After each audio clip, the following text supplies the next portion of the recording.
একবার গোপাল একজন লোকের কাছ থেকে কিছু টাকা ধার নিয়েছিল। গোপাল সেই টাকা কিছুতেই শোধ দিচ্ছিল না। একদিন গোপাল গঙ্গা থেকে স্নান করে বাড়ি ফেরার পথে সেই ভদ্রলোকের সাথে দেখা।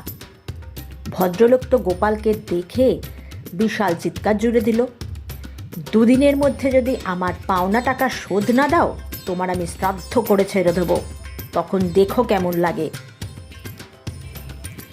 গোপাল তখন বিপদ সামনে দেখে হাসতে হাসতে বলল, আরে আমি তো তোমার টাকাই শোধ করতে পারছি না, তার উপরে আবার আমার শ্রাদ্ধের খরচও বহন করবে।